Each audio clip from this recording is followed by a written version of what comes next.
Et c'est un métier rare que vous allez découvrir maintenant, le métier d'art de graveur-médailleur. Nicolas Salagnac est meilleur ouvrier de France. Il a son atelier à Villeurbanne, c'est près de Lyon. Lyon, où la première médaille française a été frappée, tenez-vous bien, il y a 500 ans. Et c'est donc Dolores Mazzola qui va nous le faire découvrir. Vous êtes graveur-médailleur, vous exercez un métier d'art rare. En quelques mots, vous ne fabriquez pas la médaille, on commence par une autre étape auparavant. Expliquez-nous. C'est ça, donc ben là par exemple je suis en train de travailler sur une matrice. Alors souvent les gens me disent mais vous vous rendez pas compte, c'est de l'acier, c'est à l'envers, en creux, etc. C'est difficile, mais voilà, c'est un métier. Moi je suis forcément obligé de travailler à l'envers et en creux puisque ce sera l'empreinte de la future médaille. Alors c'est ce qui sert à fabriquer la médaille, hein, si j'ai bien compris, parce que c'est quand même un métier assez compliqué avec beaucoup d'étapes. C'est ça. Alors, j'allais dire, on ne travaille pas sur la matrice à main levée. C'est un petit peu ça c'est la tradition, on va dire, mais c'est... Alors il y a effectivement tout le travail qui pourrait être fait avec la gravure traditionnelle à la main, donc ça s'appelle la taille directe. Donc là, voilà, on avec utilise quel type d'objet quelques outils. Ouais. Donc là, j'ai des outils qui ont été fabriqués à la main. Alors ça, vous les trouverez pas chez Casto. Hein. Non.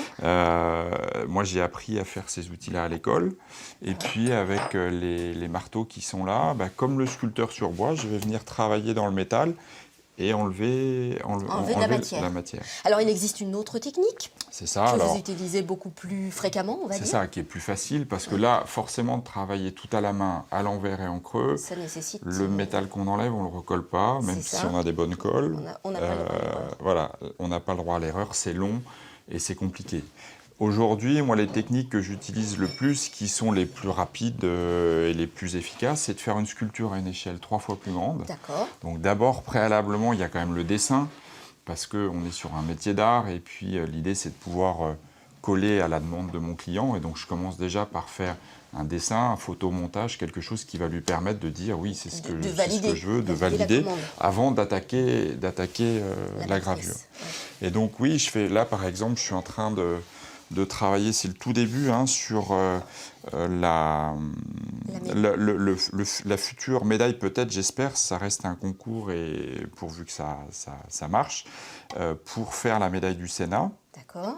Donc là, je suis sur une étape préparatoire. J'ai usiné avec une commande numérique pour me mettre en place mon modèle. Et puis, je vais venir sculpter. Là, l'idée, c'est une Marianne porte-drapeau. D'accord, avoir le mouvement, en fait. C'est le plus difficile à rendre, on va dire. Voilà, la commande numérique fait les grandes lignes, le galbe, le texte. Ça, c'est relativement facile. Et après, je vais venir, avec de la pâte à modeler, je vais venir faire mon modelage.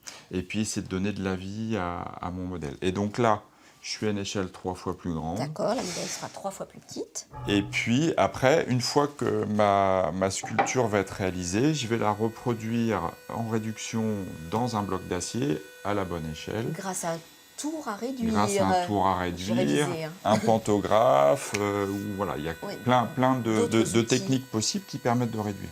D'accord.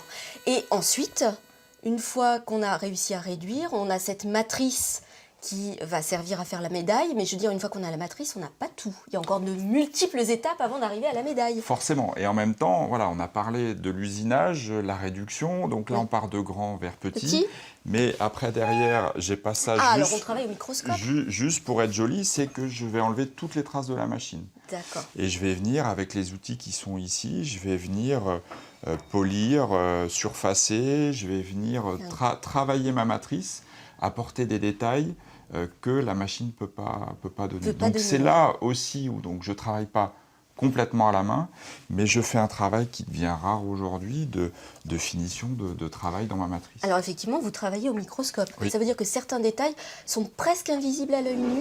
C'est ça, et moi en même temps, c'est ce qui m'amuse dans mon travail, parce que parfois je vais pouvoir mettre des petites choses. Oui. Et puis c'est là où on a un métier précis, délicat. Vous l'avez un petit peu attrapé à l'école Boulle, cette passion pour la médaille, la gravure, grâce à une personne, à un enseignant? Oui. Particulièrement?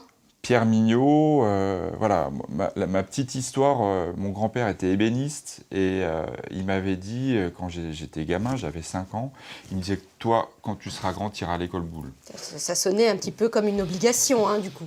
Un chouïa, mais l'école Boulle, c'est quoi? J'en savais rien c'est du tout. l'excellence, oui. Mais j'en savais rien. Moi, à 5 ans, et puis voilà, le rapport avec l'ébénisterie, tout ça, je ne savais vraiment pas.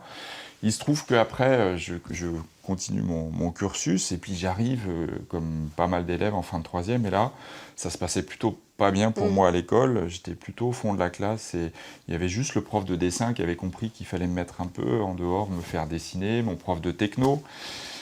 Et ils ont la bonne idée de m'emmener dans un lycée où je disais, mais moi, je n'irai jamais là. Et je tente l'école Boulle, j'arrive à rentrer à l'école Boulle. Bravo. Je ne suis pas pris en ébénisterie, mais parce que je découvre qu'à l'école Boulle, il n'y a pas que l'ébénisterie.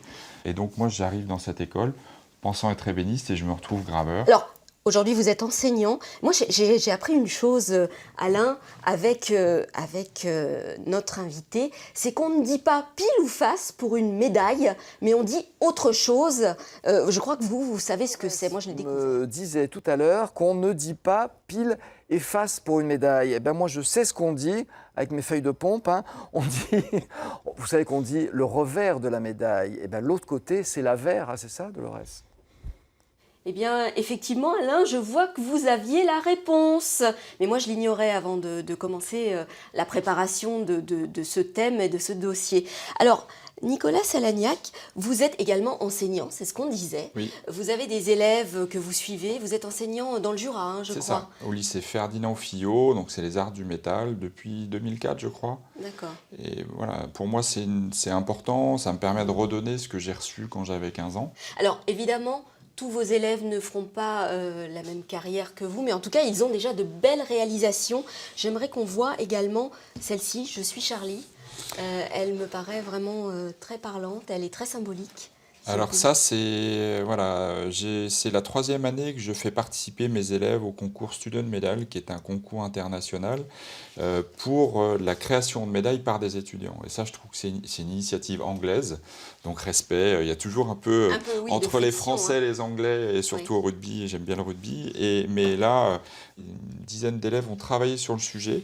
Alors, Ils ont fait des dessins, donc là, l'idée, c'est de dire que finalement, on a le droit...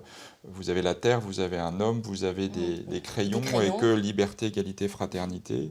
Vous avez 9 morceaux qui sont réunis par un lien en cuir qui symbolise la République. Et puis j'ai une élève qui a bossé sur le thème de l'eau. Donc là, on ne se rend pas forcément compte, mais vous avez une goutte d'eau, et en fait, c'est l'équivalent d'un tuyau. Et attention de ne pas tout polluer, parce que derrière quelque chose qui peut être une eau pure comme ça, voilà, arrêtons de polluer la planète. Alors vous disiez c'est important que les jeunes se tournent vers ce métier pour qu'ils ne disparaissent pas. Il y a un concours MOF auquel vous êtes très attaché, puisque vous êtes meilleur ouvrier de France.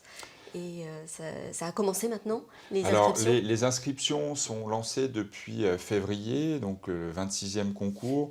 Le concours de meilleur ouvrier de France, juste, les gens ne savent pas forcément, date de 1924.